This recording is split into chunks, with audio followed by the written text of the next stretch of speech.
All right, good evening, ladies and gentlemen. This is Clue Trading Frank.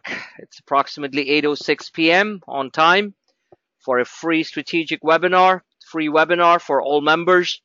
The session will be recorded, uploaded to the YouTube Clue Trading YouTube channel. Highly suggest that all of you promote that channel to all your friends and colleagues who are interested in learning a little bit about the real facts about the financial markets, why they do what they do, and all that is available for free on the free webinars that I post on my videocast on the Clueless Trading YouTube channel. So spread the word. Full disclosure, this is purely for financial education, not for any solicitation or advice.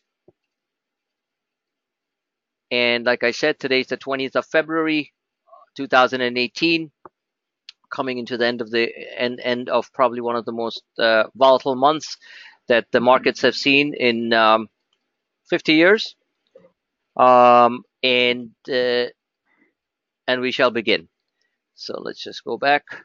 So while you guys are staring at a real-time chart that I posted multiple times all through the day for weeks now, let me make a couple of broad points here. Whenever something big happens, whether in your life or in trading, you have to sit back and ask yourself only one question. What have I learned from it? If the answer comes back, if the honest answer comes back, nothing, then I have no comments. Because what happened back from the end of January, that infamous Friday, the 2nd of February, and the 5th, where the markets basically hit that noise, by the way, is some sort of video ad on one of my other screens. To apologize for that. So on the 2nd of February and on the 5th, and all this has been documented in visual videocasts and explained in detail as to what was going on, what was going to happen, and where things were going to go. And you all know that exactly what happened. Can't get any better than that. Really, I'm pretty impressed with myself for a change. All right, I'm dead serious. Because in the midst of a massive breakdown in the market, I actually called the shots. So like I said, people who acted on it, they made, they just, they raked in. And people who didn't, well, I just feel very sorry for you guys. All right, that's all I got to say. Because I'm not here to basically placate and smooth and like I always say, encourage a trader's bad habits. But neither am I Oprah or Dr. Phil or anyone else out there. You need to see a shrink as to why why you sit around and not, take powerful trades and trade with it. Well, I can't help you with that. So on that note, the broader points that I'm trying to make here is the question you have to ask yourself is, what have you learned from it? The simplest thing, the answer that should come back to anyone's head, forget the technicals and all that stuff that we do, all the specialized stuff that we do that I present as roadmaps. The simple answer that should bounce back is the markets are completely automated. And when things fall apart, if you don't have a structural roadmap, then you're going to just lie in the ditch and never get up. And that's the reason why these charts are worth millions and millions of dollars, billions and billions of dollars for the larger players, thousands of dollars or hundreds of dollars for us. Well, at least thousands of dollars. And without these, you wouldn't know what the heck you're doing. It's a fact. That's why these charts are structured to perfection. There's no other service out there, and I will say it, who walk people through these type of heavy duty volatility. I'm talking about extreme volatility. Even I got dizzy, and I don't get dizzy that often. Trust me. Okay. So, and my good friend Daniel here knows that. And Daniel's been in a lot of dizzying situations. I'll tell you that in real life. So the bottom line is that through all that, you have a structured map here, which at least gives you some level of comfort as to where things can go, where things can fall, and what they can do. So the lessons that learned from this massive 12% plus type of decline that we saw in a matter of days on the Dow Jones Industrial Average, okay, is that there was really no real fundamental basis. There was a macro unwind of the vol trade, the volatility trade, which I'm not going to get into right now because I've explained it to death on my previous webinars. Highly suggest that you guys try to learn something from it by reviewing those. But that vol trade basically caused complete mayhem and panic because billions and billions of dollars were unwound. Lots of small hedge funds blown out of the water. Huge institutional margin sellouts. And by now, if you don't know what a forced margin sellout is, then I really have no comment. Because every trader should know what a forced margin sellout is. And hopefully none of you have to experience that. Option traders don't have to worry about that because either they lose their money in the options, make a lot of money in their options because options are done in cash, not a margin. So anyway, so after all that happened, it's not an easy ride. We don't know what's going to happen day to day, but we have a roadmap in front of us. I told you where the markets were going to go. And the markets were going to go because that's where they were going to go. To the 50-day moving average, to the 20-day moving average, through the 34-day moving average. And that's exactly what it did. But is it that easy? You just look at a moving average and say, okay, we're going to go there. No, it's not. Because these are structural markets which are completely built on algorithmic high-frequency trading models that are designed by guys sitting in rooms where they have no frigging idea what a stock market looks like. They're working with numbers. They're working with patterns. They're working with all kinds of calculations, the rate of change, and all kinds of stuff that I have no idea about. Derivatives, calculations, stuff that my son probably understands a heck of a lot better than I do. And he's only 19.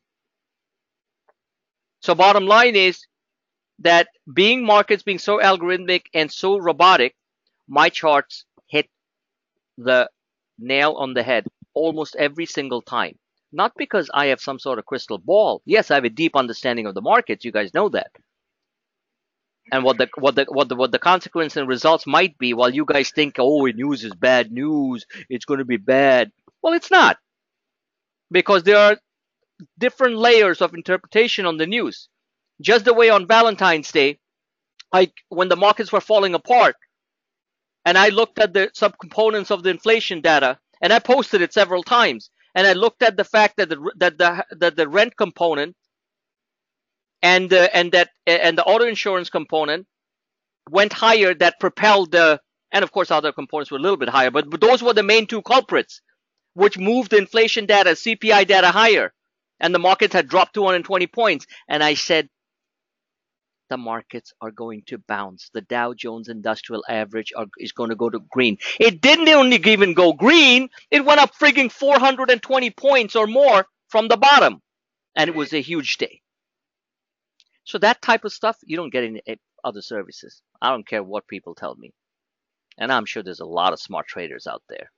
But interpreting that type of data in the midst of a massive collapse within, right after pre-market, the CPI data just boom, the market just collapsed. And I'll show you just a very simple chart. I believe it was Valentine's Day, of course. And then the market just went berserk. Now, that type of intuitive, predictive, more calculated predictive analytics, with a reason given why I think that it's going to do what it's going to do, unbelievable. And people who did not, it is unbelievable. Like I said, for once, I'll give myself 120% credit, because I'm a pretty humble person for people who know me. And people who don't know me, well, good. Stick to studying my charts and stuff. Don't get to know me, all right? Please.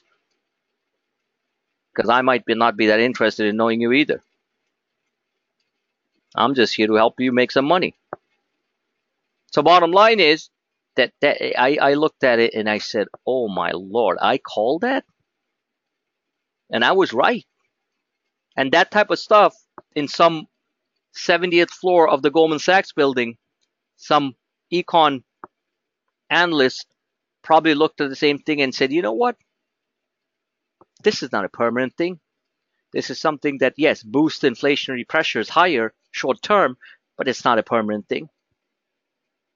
And boom, it went. And that was on the 14th. And what day was the 14th? The 14th was, this is a daily chart. Hold on. Of the SPX. This was the 14th. We're down here. We're actually further down because that's, we got to look at the, 1 second.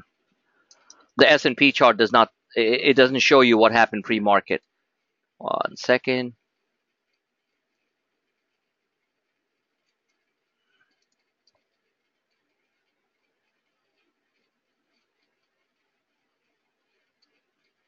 So anyway, bottom line is, without boring you guys, well, shouldn't be boring you guys, is the fact that, where's the, that's 500, hold on. Because unless something you see with your own eyes, well, you guys were there,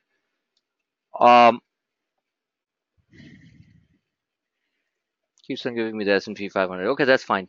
So this was the day, and basically we were down here at the start. We were down here, and the market went like this. I called it at 9:37 a.m. and boom, the market went in a couple of hours. Started to accelerate right off the bat. Same story is happening every single day. So bottom line is that to a lesser degree. So the bottom line is that I keep on pushing people. I keep on pushing people to keep on focusing on the charts. You don't understand the chart, sign up for the advanced coaching session. It's really as simple as that. It's a methodical approach. I spend my time and energy teaching you tools that will forever help you, hopefully enrich you, and make you a better investor and a trader. So that's it. So on that note, there's no all clear sign in the market. It's just a market within ranges. Overall picture in the US economy is very strong. Earnings growth are coming in very strong despite the fact that Walmart completely croaked today. Doesn't matter. All our alerts went berserk. You have to be selective. We don't have a major issue now that the vol trade has been blown out of the water. So there's no credit sort of breakdown on the credit markets. Rates are a concern. The 10-year government bond yield, I believe, today hit 3.19%. No, it went to 2.9%. I thought I saw it above 3 at one point. Whichever the case, unless we have a parabolic rise towards 3.2, 3.5, the markets can sustain it. Because markets eventually go up because of economic growth and sustained earnings growth. We are having an average of 20% annualized earnings growth on US companies across the board, average. That's big.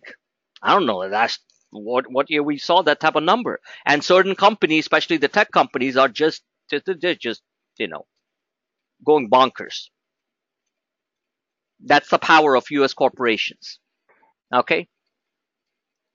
So as long as earning growths are strong and interest rates are moderately moving higher, not the rate of change, in other words, they're not parabolically moving higher, then we're good. And are you going to have periodic corrections? Absolutely. We need to put some fear of God in too happy Joe Schmo trader who's trading on his emotion thinks that every day a certain stock that he likes is going to keep on going higher. I hate that type of stuff. I want those type of traders, no offense meant, to be demolished. Because when they get demolished, we tend to do better as tactical traders. I said this in 2017. 2018 is the death. I don't mean it that way. I shouldn't use that word. That's dangerous words. Is the decimation, is the end. How about I put it this way? Is the end of the emotional retail trader. It is. You ain't seen nothing yet. Believe me. Okay? You're going to see swings in this market, and without tactical charts, you're going to be finished. Because you're going to be just looking at the prices. Oh my God, we are down 450 points. Hallelujah. I better get into my, adult diaper position right now. And then the markets turn. Or the markets don't turn. Okay? So 2018 is the year of the tactical trader. Just the way it's the Chinese year of the dog. In Crudesay trading circles, 2018 is the year of the tactical trader. So if you guys really want to, do it the right way, start focusing, and not just focusing by looking at it and going, nice lines, arrows. Start understanding what is being represented in those charts, because every single alert is coming with a chart. The pre-market charts are telling you, and this, by the way, is a 10-year government bond yield right there, starting to fizzle out a bit with a target price of 3.039%, which is coming, which would be pattern completion 1. I don't want to repeat these same things again because it's already been covered in the previous webinars. So bottom line is that when it comes to looking at the charts, and that's the only way you're going to manage your profits. The second thing that I want to explain to everybody, or not explain, just say it just straight out, because I'm pretty tired today, okay, is you're trading against machines. You're trading against hedge funds who are running these algo programs at 5 nanosecond speeds, or 1 nanosecond speeds, or a couple of milliseconds. Okay, so you're seeing things like rush by, you're up a lot, you're sitting there like I'll say it, like an idiot. You're not taking your profits. You're not looking at my charts that I put across as to what levels they might go to. You're thinking, oh, they're definitely going to keep on going higher. No problem. And then by the end of the day, you are in the red. And don't tell me that hasn't happened to you guys. In fact, to most of you guys, it happens more often than not. Hope is not a trading strategy, gentlemen, ladies. Feeling good is not a trading strategy. Feeling like crap is not a trading strategy. Keeping your head straight, looking at the charts on multiple stocks, selective stocks, understanding the power of what can happen when candles break out. And these things take time. It's not like you're going to grasp all this in 2 months. But you keep on looking at these charts. You look at the symmetry and how perfect they are drawn before they happen, not after they happen. Once in a while we get traders come in, oh, I just did this. And okay, great. Why didn't you let us know before you did it? Like this after the fact type of thing. If I did after the fact type of trade suggestions, oh, you guys would love it, right? Oh, sorry guys, just made 300% on that option. And here it is. Like, oh, great. You just told me after you finished the trade. Well, we don't do that here. We show you the predictive path before it's going to happen. Look at Chipotle. I know for a fact that a whole bunch of you did very well in it. In fact, one of my traders, who doesn't come in the chat room because he's very busy and he loves trading my alerts, he doesn't give excuses of, oh, I'm so busy, I can't really keep an eye on things. Because he knows my method. He knows how to read the charts. He puts a trade out and he manages the right way. He's not looking at the friggin' screen every 5 minutes. That guy made 100. I don't have the exact number. Just on Chipotle, he made about $170,000. And trust me, he didn't start off with $100,000 on that trade. He started off with, I believe, like 30 or 40 that he put in. He went in hard. Because he saw my charts. He knew what I was talking about. He made 160 friggin' K. And he's done this on a bunch of things. But you know what? He doesn't do it with piling into 1 or 2 stocks every single day. He spreads it out, and then the ones that he likes, And because he understands my work. He's been an ACS student for a very long time, a private ACS student. I actually haven't had any coaching sessions with him lately. What do you call? He just jams in hard. He knows to put the pedal to the metal on the stocks that's going to go, and he rakes in the profits based on what the chart, based on what I'm showing. Look what I showed, guys. And what I was going to say was, I know many of you did very well, and I'm very happy about that. You know, that always makes me happy when people do well. But I know many of you did crap. You know why? Because you sat there. Oh, it's up too much. Great. You deserve it. What do I care? And it's sad. It's a very sad thing. So I have a philosophy, a strict policy going forward, which my good friend Trent actually stuck it in my head too, is stop babysitting your members. Disengage at times, because babysitting my members is making them welfare kids. And I don't like welfare. Cut all frigging welfare benefits programs for people who can work. Okay? No freebies. Help? Sure. Questions answered? I'll certainly do it. But not like, so I am constraining myself because I tend to get involved with how people are doing and this and that. So I'm constraining myself from like, hey, why didn't you do that? Blah, blah, blah. So as we go forward, you'll hear me literally ask nobody how they're doing or what they're doing. That's it, because it exhausts me, guys.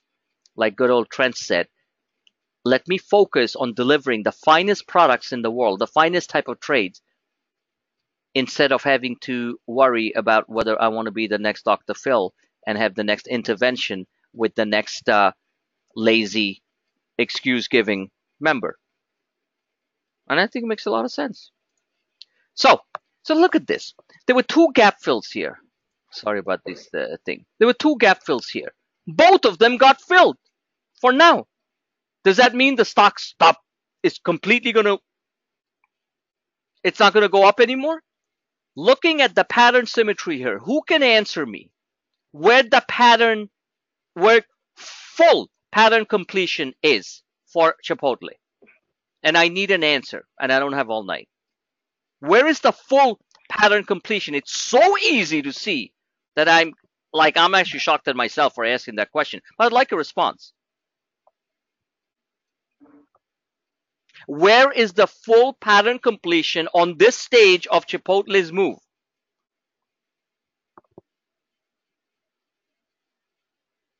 Yes, Scott. At the last gap fill. Yeah, Scott answered the right question. Right there. Right there. Is it going to get there tomorrow? I'd like it to. But no, it's not going to do that. Because look how symmetrical this chart is. You don't need some bozo analyst who's a Chipotle hater, burrito hater coming in and saying, oh, they're having this analyst. I listened to him and I'm just like, I don't believe I'm listening to this guy. And he's getting paid big money to come on CNBC to do this crap. He's like, well, there is change coming, but but we don't know what change is going to. Frigging, you just bought in the biggest turnaround CEO in the restaurant business. The CEO of Taco Bell. And you're telling me he's just going to SOA and not do anything? This is just the initial stages of the move. And God forbid he does something that actually produces a marginal incremental growth, which has been stagnant in Chipotle because they don't friggin' change the menu. Their menu is so stagnant, it's like stupid. It can't be like, the same old menu. How about slicing it out a little bit? Opening it up. Bringing in other items in there. It's really simple. I bet you he's working on that. And if the results of that incremental growth, this stock is going to be 500 before you guys can blink. This is just moving on what expectation of what he's going to do and the short squeeze that's ensuing. So the next level is right there. I don't know why sorry about that. So I'm just going to use this. That's a sticky line, so disregard it. So the next level is basically here.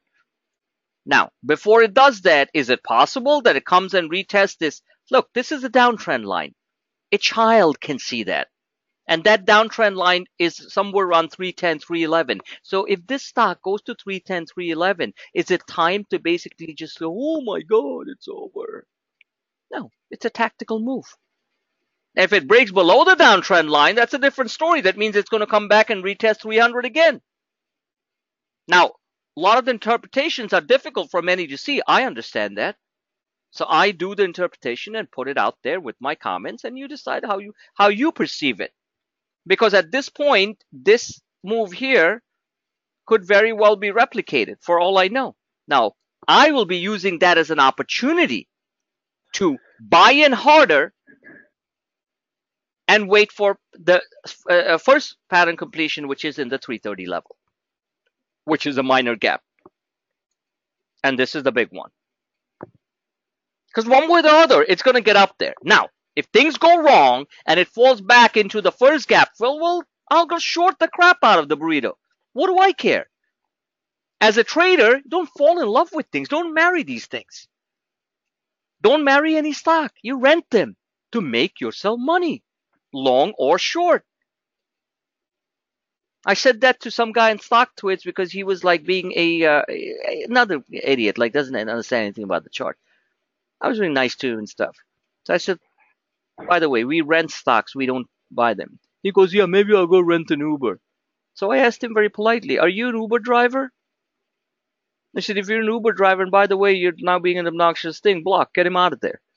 What the hell do I care about these people?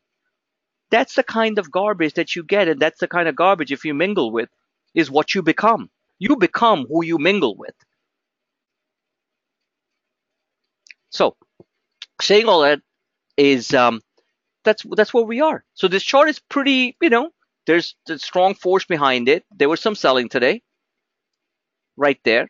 That could be interpreted as a bull flag, which breaks out. It's not a bull flag if it breaks below the downtrend line. That's why I have a red arrow here. So you gotta practice what I'm getting at. I'm not gonna sit here and like walk people through like how to technical analysis on how to read my chart. That's for you to learn from all the different ACS sessions I've done, or sign up and really try to learn. Because I do these free webinars to get people involved. But I don't want to just dole out free welfare checks. All right? So anyone really wants to learn, sign up for the ACS sessions. I'm tired of freebies all the time. So bottom line is that at this point, that's it. There's your first gap fill. I called it all the way from the day it happened, right there. I didn't know they were going to get the Taco Bell CEO. I wasn't there at 247. I was here. I was here. I sold a bunch, moved the strikes up, told you guys what to do. No questions needed. I don't know why this is doing this. This is very annoying. So, okay. So this particular chart is extremely important. Why? Because it tells you what's happening intraday. Every minute candle move here, most retail traders are like monkeys on hot tin roofs. Because every little one of these candles is good for 50, 60 points. Right? I know I'm right. But nothing changed. Change is when it breaks below this. This is the big channel. I've explained this several times, and I'll explain it again. This is your big, wide downtrend channel. I said we were going to get into it, and if it went into it, we would have a big short squeeze. That's exactly what happened. And again, my favorite reminder to all, stop being analysts. The more you analyze, the more you become paralyzed in actual day-to-day trading and swing trading. Okay? Unless you want to have an intellectual economic discussion with me where you're actually making some sense, I would love to have that with you in front of everybody. Aside from that, stop being an analyst, because all it's doing is paralyzing your P&L. Doesn't mean you can't have an opinion. Just stop being too analytical. Start trading visual. So I said we would enter this thing, you would get to the top. We did. We broke out a little bit. And this is where we are. Now we're in a consolidation channel. If this consolidation channel breaks below this big downtrend line, this is your channel, there's a good chance that we're going to come straight down towards the 2620 level. I'm sorry, 2684 right there, where the market basically had that big Valentine's Day turn. Oh, that is it. That's what I was looking for. For all of you who care to remember, this big ugly candle happened at 8:31 when the CPI came out, and that candle is worth negative 200 plus on the Dow Jones Industrial Futures. I did not like that candle at all. Because every time you're long biased, not even that heavy, but long biased, you don't want to go too heavy overnight. Swing trades, if you have time into March 16th and stuff, you're good to go. But if it's like 5 days out, don't go like crazy long. Do it during the day. So the bottom line is that this ugly candle, and this is where I made that call, that the subcomponents which drove that CPI number sky high, which was rental income, the rental component, housing rent component, because most people are renting, believe it or not, millennials or a lot of people just renting, especially in the major cities where most of the economic activity happens. So financial activity at least, and service industry. So bottom line is that plus the fact that it was auto insurance, I'm like, nope. And I shared it with you guys. And anybody who had 3 brain cells left and acted on it, well, I have nothing to say. They just loved it. And I know many of you did. And many of you didn't. Well, that's it. So you get these big reverse, big ugly drops. And then now what this is kind of telling me is that there are significant amount of shorts still in the market. Okay, because you get these drops and then you get these big short covering squeeze rallies. It just doesn't happen from thin air, guys. So some guys are pressing their shorts a little bit too hard at these levels where we are not even at 2800 on the SPX or 2760. We went to 2754. I called it. But we're not even there, and you're still pressing the shorts. Well, you deserve to be burnt at the stake. And the burnt at the stake means the short squeezes that happen. And the market within like 15, 20 minutes just turns around and you're sure you're dead. So I'm assuming that's the case right now. So looking at this particular chart, so this was your Valentine's gift. Darling, as they say in England. Hello, darling. That's your Valentine's gift. It was the biggest gift I ever gave you guys. And I also gave you a gift right there the day after, which was on the 15th. Another drop, another rise. You guys should be giving me some gifts for a change. So, saying all that, the fact is that now we have a consolidation channel going here, which, if it breaks, will create a pullback. And it's not going to be a straight line pullback, but who knows? If it breaks here, you better start looking on the short side, because from the retesting the downtrend line or the upper end of this channel is standard procedure. That's what consolidation channels do. They do this. And if the bias is still to the upside, which seasonally, at least for the next couple of days going to the first part of March, it is on the upside, then it's going to break out. It's going to break out. And it's going to be that bear kill zone here where we hit that 2800 level. That's why I wrote bear kill zone. That's bear kill zone, and that's why I put this nice shaded green thing. This wasn't just put there for like frivolous attraction. This was put there for a reason, because once the market enters this zone, it is going to complete this pattern. This move here. This move has already been recovered. It's already been recovered. Like I said, we got to the upper end of the trading box. This has not been recovered. And that could be something That could happen as early as Wednesday when the Fed minutes come out. Because everyone's now like, oh, what is the Fed going to say? Are they really getting to be really hawkish and crazy about inflation? They're just going to keep on raising inflation, I mean, rates like crazy? Of course they're not. So bottom line is this, from a technical standpoint, this level coincides with my, look at this dotted line, that's an uptrend line, and that's where the market probably lands up, 2,800. So if we are here, which is 2,716, and we were much higher than that earlier on before the pullback, we were at 2,737. So let's say from 2,700 we get towards that 2,800 level. That's another 500 to 600 points. Is it possible we get 500 to 600 points? Anything is possible these days with the volatility. Of course it is. That all depends on what we do in the next day or two.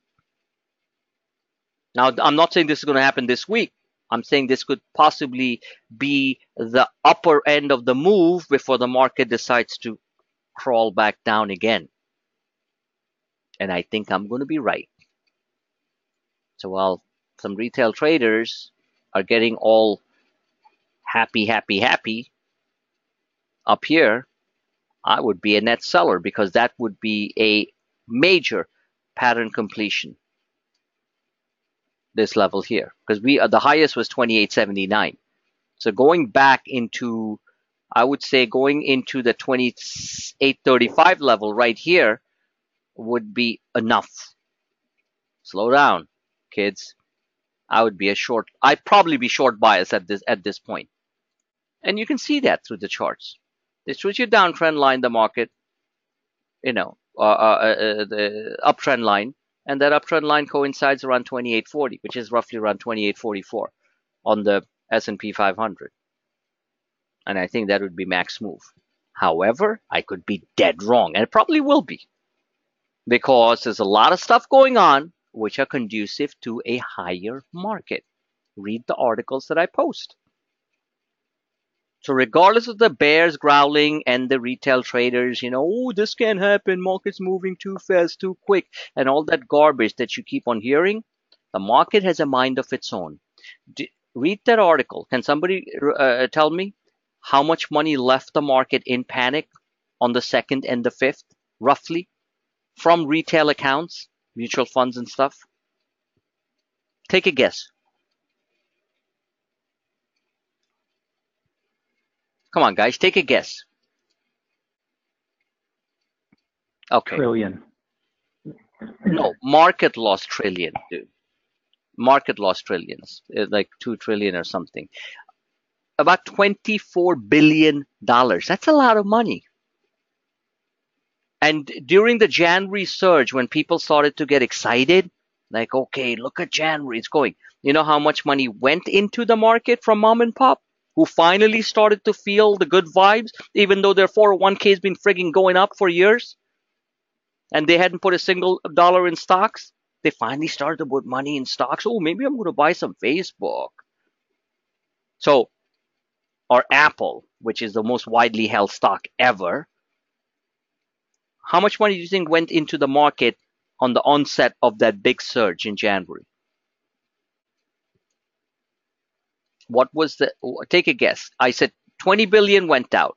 Okay. So January, when the markets were surging, the rally was going on. This is real important stuff. This is part of my modeling on how I look at things, because the sentiment factor and the money flow drives markets. So January, when the rally was starting at the beginning of January, okay, and this was the end of January or February. I'm sorry, February 2nd and 5th, when the crash happened. So I said, and these are actual figures, somewhere between 20 to 22 billion dollars, not wiped out. Like, sell me out, let me get out of here. Silent chat rooms. Remember those silent chat rooms? Best times to buy. Once you look at the charts,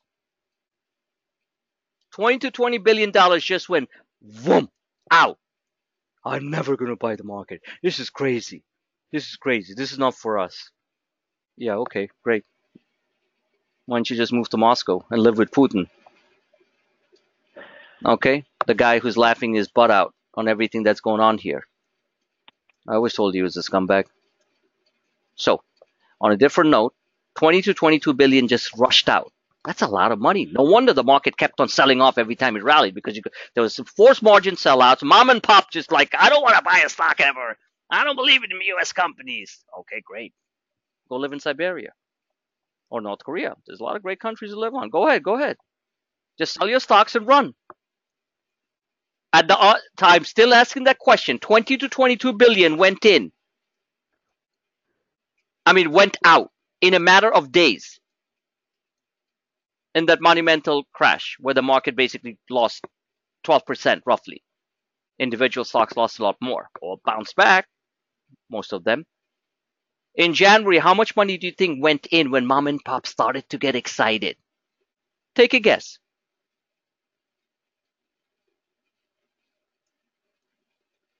And that was the first time in a long time they actually put money in individual stocks and stuff.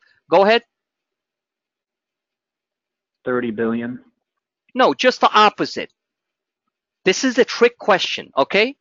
Just the opposite. In all that excitement, the measly mom and pops and Joe Schmo retail trader who wants to basically, buy something in the market only put in $12 billion, which was a big number to start with. So 12 billion went in January, and then and then when late January and February the crash happened, 22 billion went out. So net, the market is down.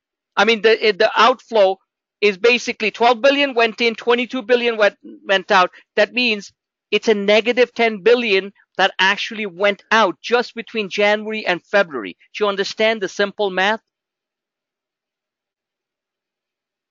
22 minus 12 is 10, guys, just in case, All right, seriously.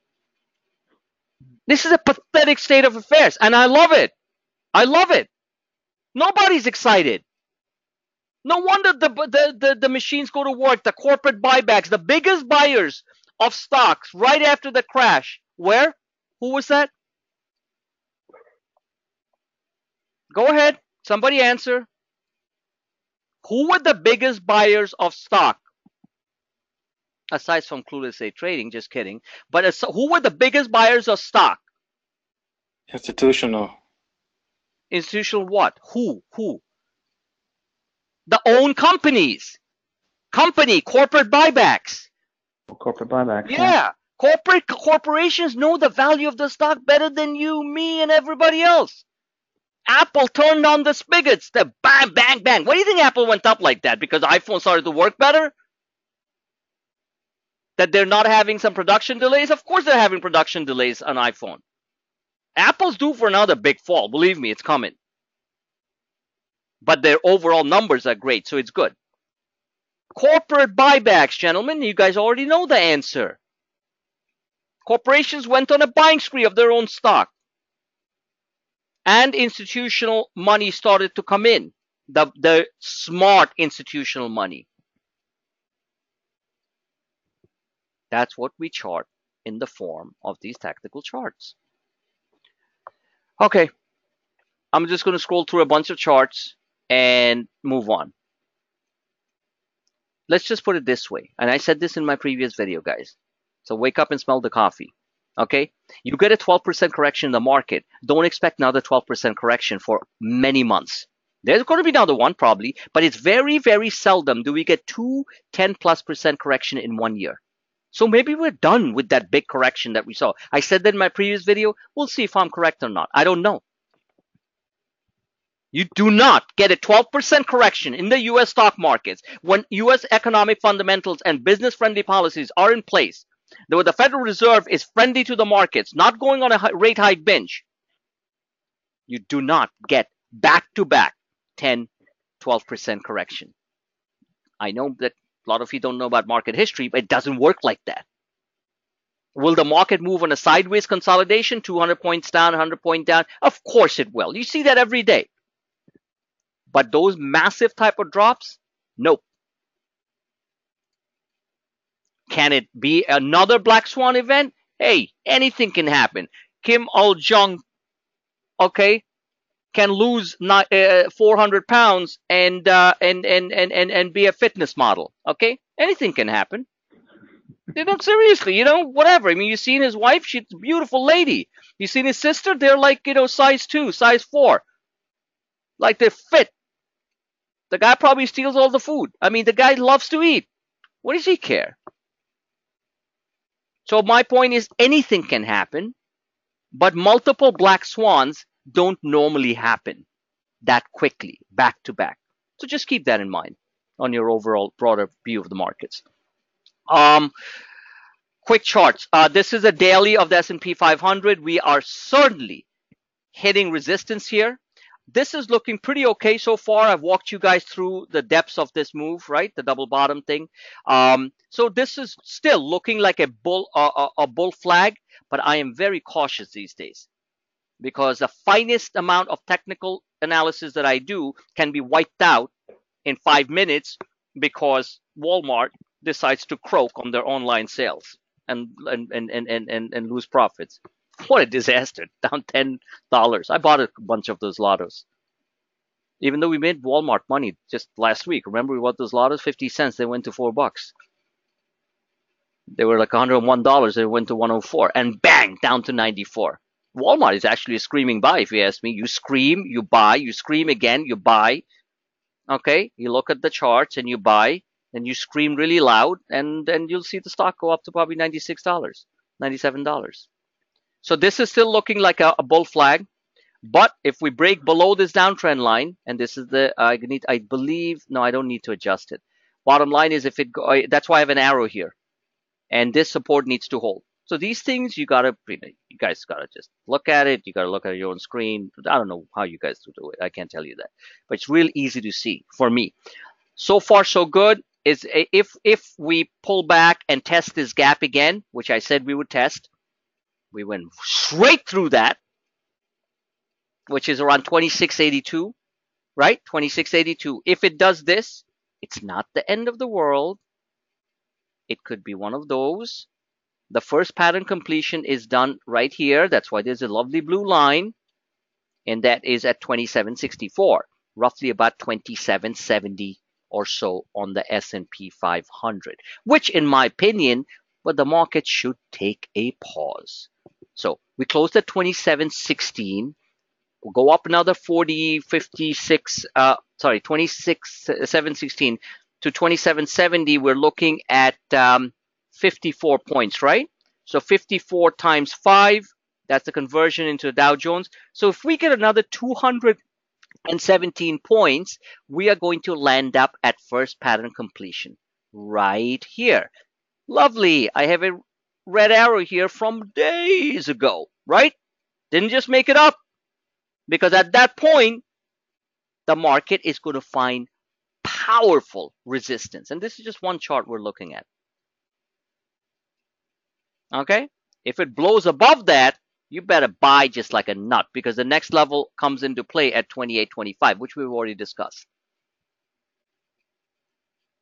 One way or the other, the market is going to retest its highs. I'm telling you that right now. It's going to do it. And it's going to do it in the form of these lovely candles. Not the ones you light when you want to feel romantic with your other half and just sit there. Candlestick patterns, ladies and gentlemen, okay? It's going to get there. Believe me when I tell you. Now, on the way there, is it possible that it does this? I doubt it. But these days, anything is possible. And this time, we're just going to basically, I see a big candle going below this gap here like this. Red one. Just buy a bunch of puts and just sit on it. Because you know what the problem with buying puts are, right? And the House knows, and active traders like House and other people, Stano or Scott. Hey, Jody, how you doing? So, but active, I would mention House because he's a very good SPY IWN trader. So bottom line is that you know what happens. You buy the puts, and then during the day, they do this. They just, boom, go against you. And you're sitting there going, what the hell? The market looks like crap. The daily candle looks like crap. And in the meantime, you bought the SPY puts, let's say, at $2, and they're like at $1.40. But one way or the other, eventually you get a double on your money. Just the way it works. So you don't want to lump in too much. I tend to make the most at the second half of these type of moves, and we have done that repeatedly. Once you see this, the candle start expanding, let's say on the short side, it's the same thing on the upside. But on the sell side, you notice one thing? On the sell side, this is the daily chart, and this is very important for everybody. Please focus here and maybe give me an answer. Look on the sell side. It's like the dam just breaks. Fall, tries to stabilize, and then it just breaks. It's one long, ugly red candle. It's to do with emotions. Just complete panic. Now, that also happened because of the volatility trade, but generally, the sell-offs, the faster and the quicker they are, the better off they are. Many of you who've been with me for a while know that very well. The uglier they are, the bigger the reflex bounce will be. Okay? And you're seeing that in motion right now. So look at this. This is straight line down because everyone's just like, boom. These, and not just mom and pop, the hedge funds blowing up, forced margin sellouts because they're very leveraged. It's like solid red candles. On the way up, you notice beautiful reversal hammers, but small bodies because everybody's scared. Everybody's scared. Like, we're going up. Oh boy, I'm going to slip again. Oh crap. You know, every time the market's down 30, you know, because the trauma was heavy. So notice that here, bang, bang, solid red, gone. On the way up, after the double bottom reversal, it's smaller bodies of the candles. That shows caution as the market moves higher. Is that good or bad? Somebody answer. Is that good or bad? Good. Exactly. It's very good. It's very good. If we got something like this right here in one day, I just sell the heck out of everything and just sit back. This allows you, these type of movements allows you, as I've consistently posted and guided you guys through, to get into individual selective positions and the market. This type of move, if it happens, it doesn't allow you anything. If futures gap open 400 points, where the heck do you buy something? Yeah, we can scalp a couple of things. If we're long position like we normally are the night before, we're going to just be like, hallelujah, just bring it on. But otherwise, there's no room for entry. So this is good. So far it's looking at a bull flag. What I'm watching here on the daily, and this is just showing you the investing.com version, we're seeing that the downward, this line, this mid Bollinger, right? This red line, the mid Bollinger, they're still pointing downwards, guys. So basically, on a simplistic technical fashion, we're in a downtrend. We never really, I believe it, all that money made, we're still in a downtrend. The trend change happens when the mid Bollinger starts to curl higher, and the markets are trading above the mid Bollinger, like we had been trading for months and months. Do you understand what I'm saying? And here we just deviated. We like ran off like a monkey on crack or whatever. Actually, that's a very bad thing to say. Some monkey lover is going to tell me that I'm really picking on monkeys. I'm actually not. I do apologize for that. So, and why are monkeys on crack? I don't think so. So I do apologize. And monkeys on hot tin roof? Yes, I've seen that too. But on drugs, monkeys on drugs? No, I do apologize to all monkey lovers, and we're big animal lovers. So I retract that statement. So saying all that is the mid Bollinger, once it turns, that would be a vote of confidence. Right now, we're still pointing down, and every time we're hitting it, it's acting as a wall. So in order for this to happen, most probably what's going to happen is look at this beautiful trend line. Okay, we might pull back a little bit, and then gather some momentum, create that consolidation channel, and then bust a move. And that bust a move gotta be strong, gotta be a candle of this magnitude. Otherwise, or a breadth thrust, right? Look it up. A powerful internal move, a 6-to-1 type of or 8-to-1 type of advance into decliners. Powerful, broad-based move, right? Like this. That when that happens, that creates the energy needed. It's like physics. That creates the energy needed to turn the mid Bollinger higher, curve it higher. That would be great. And then the market basically just follows the mid Bollinger, above the mid Bollinger, and that allows you to cover this vacuum. Will it happen? I think it's going to happen. But we have to watch this.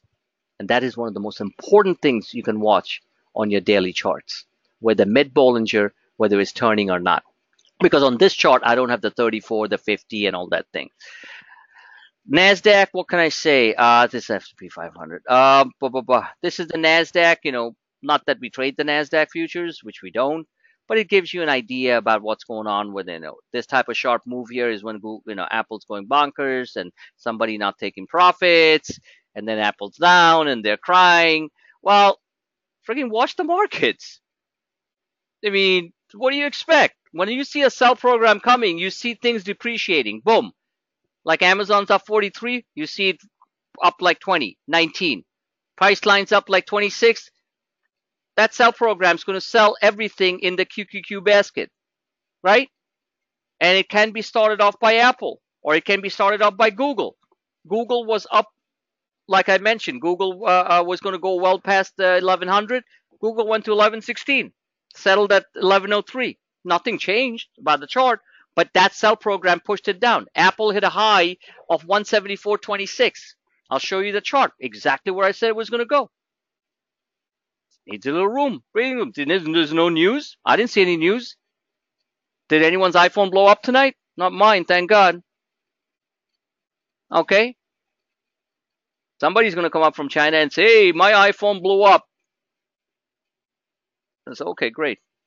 Stock will be down for 2 days and then rally. So anyway, bottom line is that you got to watch this because this gives you an idea what the overall tech sector is doing. That's why I say the NQ is for tech traders. And we covered this. I love charts like this, win and stuff. They're all the way down. They're all the way down. And that's another thing I want to talk about trading strategy. I love distressed properties when they're real companies and they're down for a certain reason and I know what the reason is. And any type of half decent news can blow this stock sky high, literally sky high, and be up $10. I've said it before and it's happened before in many stocks. Why people don't get excited about these charts, I have no idea. What can I say? I think it's stupid not to get excited about charts like this. This is win, for God's sakes. And there are seasonal factors involved. The Chinese New Year. And some of you might be, I don't know if you even know what the heck Macau is. It's a little island, very tiny little island off the coast of Hong Kong. You take this ferry, luxury ferries and other ferries directly there. It takes, I think, an hour. Okay? Macau is nothing but built massive casinos. Win is one of the biggest. It's Chinese New Year. What do you think they do? Sit there and listen to Clueless say trading charts? They're gambling like crazy. It's a hobby. It's a passion. And it's fun. They're doing that. The biggest gamblers in the world are Asian gamblers. They're the ones getting those $1 million seats, and Steve Wynn is bowing upside down in front of them. Asian gamblers, man. Money talks and you know what walks.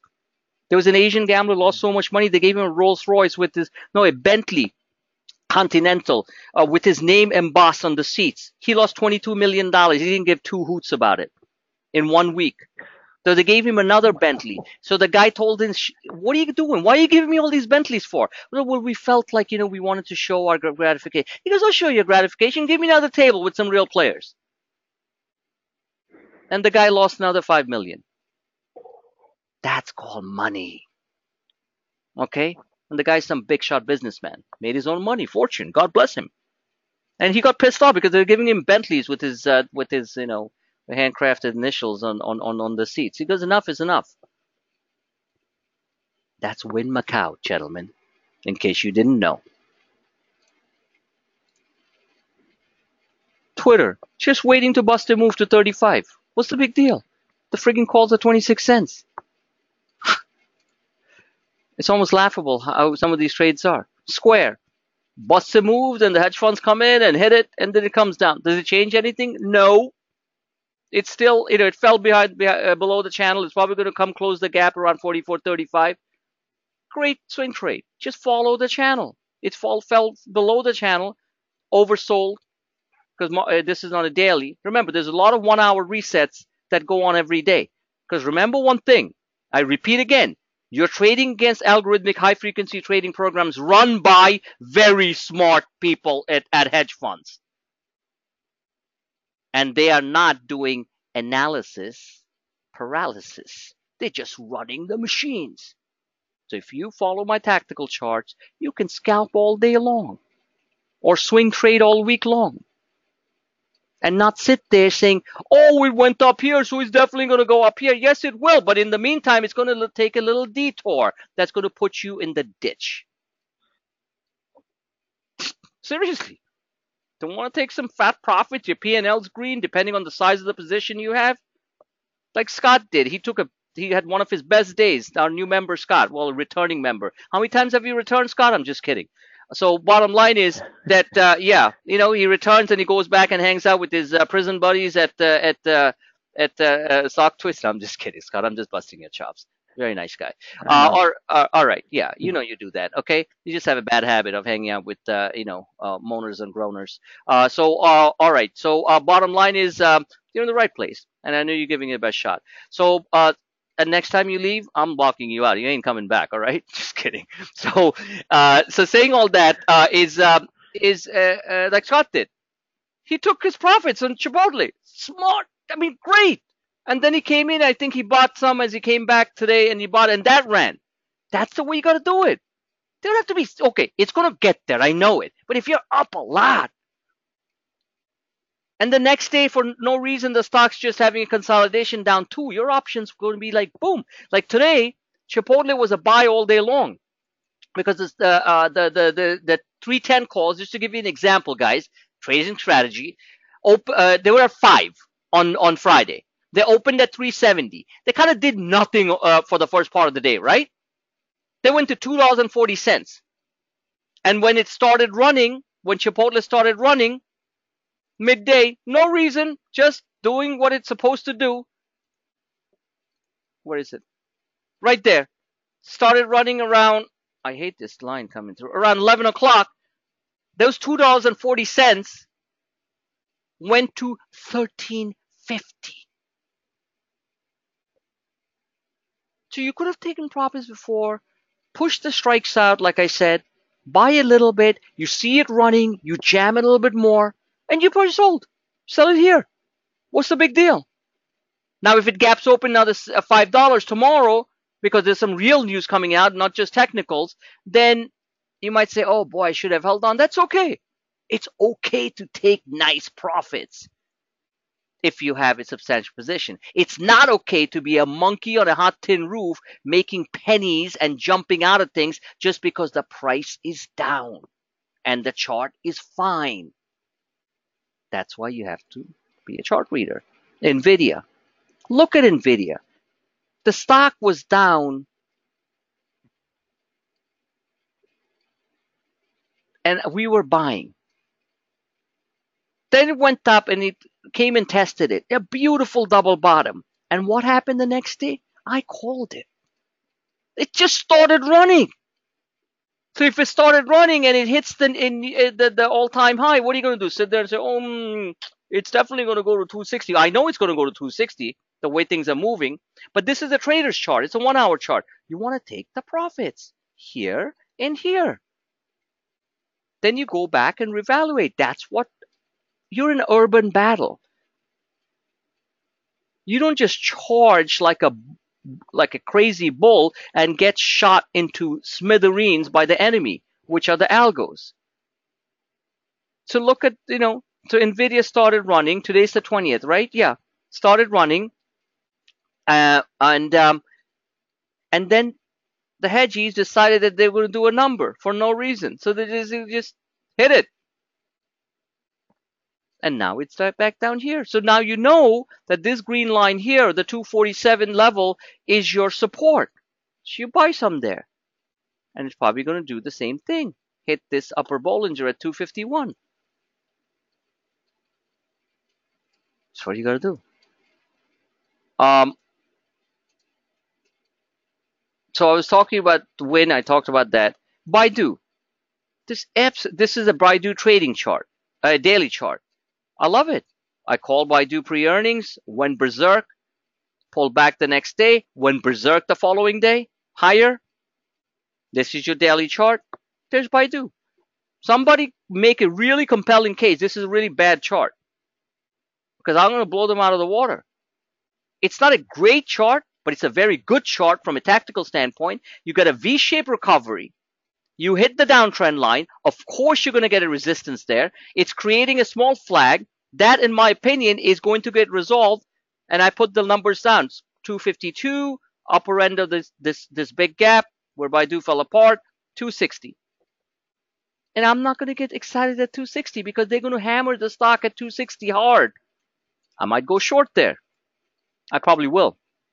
Because it's going to come down and check this gap zone again, see if it holds, and then if it really wants to bust a move, it's going to bust a move through a big fat candle and get 275. So here was a stock that you could have bought and traded during the day. Because the calls on Baidu, numbers don't lie, traders lie, don't forget that. The low was $104, the high was 245. Like they say, dude, it's up more than 100%. And it closed at 350 on Friday. Opened at $131 and change. Could have, I kept on buying at $110, $115, $120. Went to 245. Took some money down. Left the rest alone. It's not rocket science, guys. And there's nothing wrong with this chart. Apple, the final chart I'll show because I definitely need some sleep. So Apple's one of the things you guys might not realize, even though mom and pop and Trent control Apple. Just kidding. So bottom line is, even though it's the most heavily owned stock, Apple is completely the trading in Apple is completely.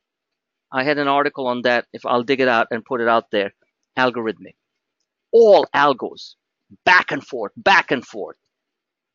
That's the reason Apple is all about candles. You gotta watch this chart or my other Apple charts that I put out there in order to make money on Apple. Because just when you think it's too good, it's a definite trade, you're gonna lose money. So that's why each of these lines, it's like the matrix, are designed to tell you where the stock will go, where it's gonna hit. Every single I've guided people all the way from here through this massive hammer reversal. This was the sure trade. When you get a hammer reversal of this magnitude from 150 during the fast cash to 156, you can bet your whatever you want to bet that the stock will continue forward. And it certainly did. So at this point, the stock is overbought. Does that mean it's the end of Apple? No. But there's a gap here that's around 170. If the stock breaks 170, you should be looking at 167. It's not rocket science. And you notice that this line, it engaged today and pulled back. I had drawn this line weeks ago. Because Apple is a completely mechanical stock. And it is not a cheap stock. From the level that it came to, it was cheap here. Real cheap here. I mean, real cheap here. Cheap, and then, this move. So, final pattern completion on Apple is 177. 177. That's when the Dow hits that, we basically get up towards 2,800 because the move from here to here is $7. That's a lot, right? That's a lot for Apple. It's only a few days a year Apple goes up $5, $6, $7 in a day. So at this point, there's nothing really wrong. But tactical traders, if they followed this stock thing, they would have come out golden because they would have seen this reversal candle. See that? That's an inverted hammer. Looks like this. That's what it looks like. Another inverted hammer, but they're green. The money was still flowing in. Look at the volume, all green. They're all buyers. But if Apple breaks below this gap again, it's going to fill this gap. So guys, that's it for tonight. All right, we covered a whole bunch of stuff. I'll answer one or two quick questions, and I got to move on. So anyone?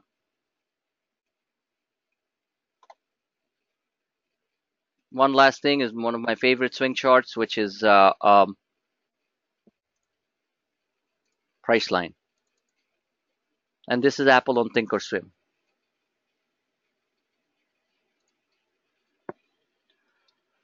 Any questions while I'm doing this? Because, you know, I don't have the luxury of sitting here waiting for people to think about what they're going to ask. No? Okay.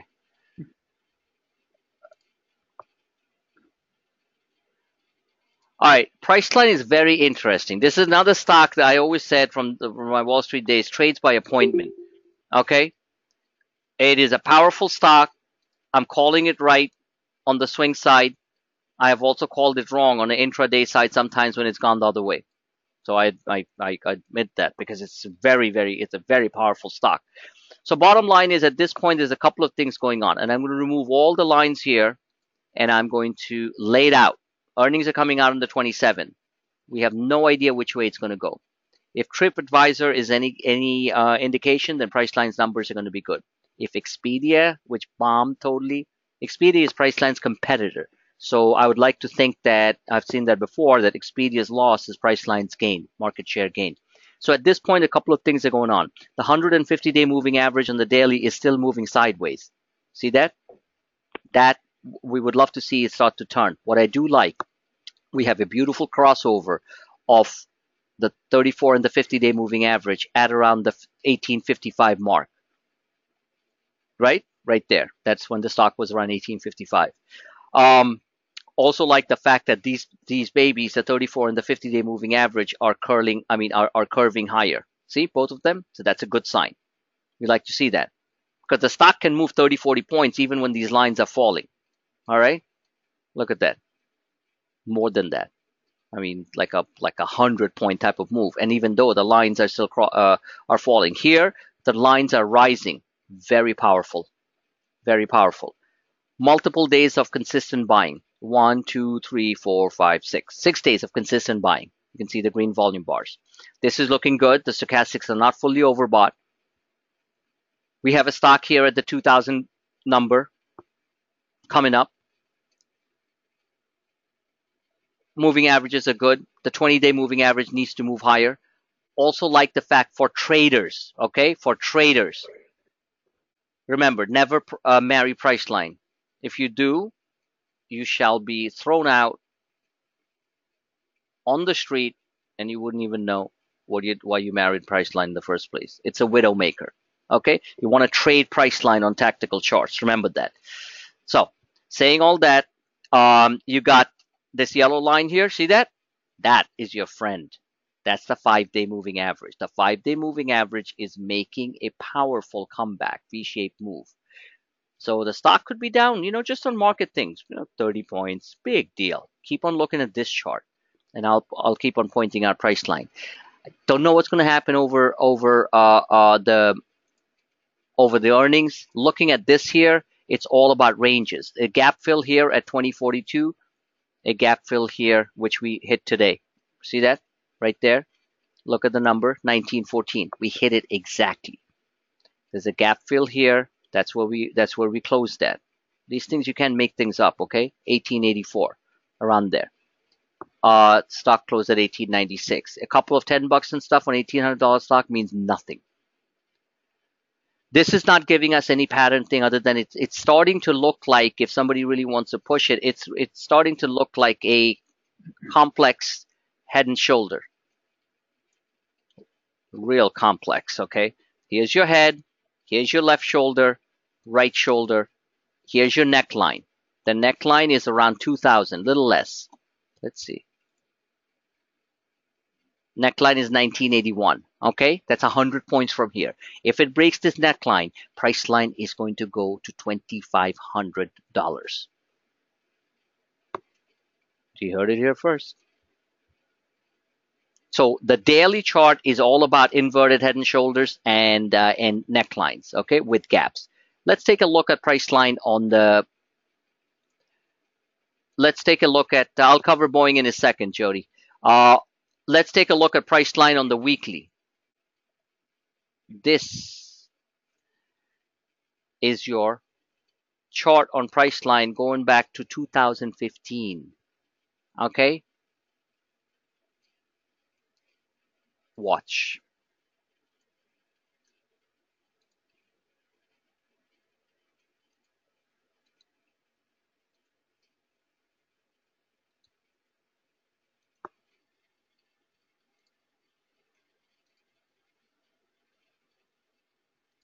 These are the two most prominent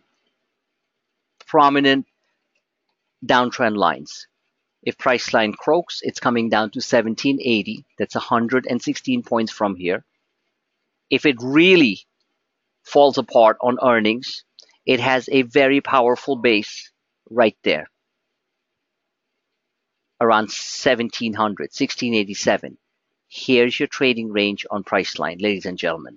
Okay, 2070, that's roughly 90 points from here. Little less than 200 points from here. Next level of, it's all about where the stock or the supply demand levels are. 1988, that's 100 points from here, 120, or 1788. 1988 or 1788. Okay? How one plays price line, you can do spreads on it. I don't want to get into it right now. It's very expensive. And if you buy way out of the money, you might get lucky. If you buy in the money, you got to pay up, Normally, I would buy one call. It's like buying a stock. And it goes. Now, a bull will basically look at it and say, look at this. I like what I see. We almost have a triple bottom, quadruple bottom in place, quintuple bottom. So the stock is good for this zone here. If it completely falls apart, I told you, 1700. Now, one other line I want to draw. Right there. And I'm going to extend it, clean out this.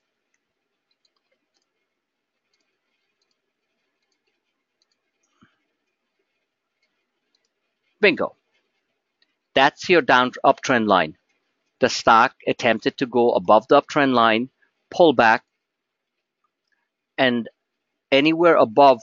See, the uptrend line is intersects the downtrend line here, the secondary downtrend line, 1970. Anything above 1970, see you later. All right. I mean, it's a see you later. It's going to go straight up towards 2100, back towards its high. So we'll see. But that's the way you play price line, through charts, not by, ooh, it's going higher, let's get in. It'll leave you in the dust. Boeing, what can I say about Boeing? Boeing just, stock just is just going higher and higher. It's from a trader standpoint, the stock at one point or another is going to go to 361. We have traded Boeing very effectively. And Boeing is, what I like about Boeing is it's a direct proxy on the markets, right? So you want to play the Dow Jones Industrial Average. You don't want to buy those puny little options which never really move, the DIA calls, which we did once, and you need like a huge move on the Dow for you to make yourself like 60% on it. Boeing calls are the best. Boeing short is fantastic. It's great. It's on the 5-moving average right now. If it falls, 343 is your powerful support, the 20-day moving average. Obviously, the movements down towards the 50-day moving average and the 34-day moving average don't come too often. When you have a big crash in the market, that's when it comes down here, and you want to buy with hands down. Boeing chart is totally fine. And looking at this chart here, it is, it's a bull flag. Boeing, if markets go the right way, Boeing basically is a $400 stock. That's what it is. And so the more you zoom, this is the most I can zoom out. So if you want to look at an hourly basis, this is the chart you trade, because Dow drops 50 points, Boeing's going to drop $1 real fast, and all your options are going to be whoosh, gone. So you got to follow the 1 hour chart if you want to trade this chart on an active basis. You got to look at the daily chart if you want to hold this baby as a swing, which is looking fine. With the word of caution that the 20-day moving average is 343, but nothing wrong with Boeing. All right, guys, I gotta go. Great that you guys were here. Let's do it. Be selective. Don't get emotional. Keep on focusing on the charts. Believe me, discipline doesn't come in one day. I'm not even fully disciplined. Okay, trust me. I'm a heck of a lot more disciplined than most of you guys, but I am trying to become very robotic. This volatility crashes that we saw, thousands of points in 2 days, has made me stronger. We all got hit, no question about it. And in between those SPX puts and stuff, it didn't matter. Okay, but we're gaining back fast. And like I said, stay tactical. Have a great evening. God bless you all, and have a great. Futures are up 6. We're probably going to wake up with futures up 20 at 5 in the morning, and then by 9:30 they're going to be down 30. Trust me, it's a crazy market. If you want to look at it from a mental standpoint, it's a very structured volatility tactical market. If you want to look at clueless day trading charts, that's the way you got to approach everything. Have a great evening. See you guys tomorrow.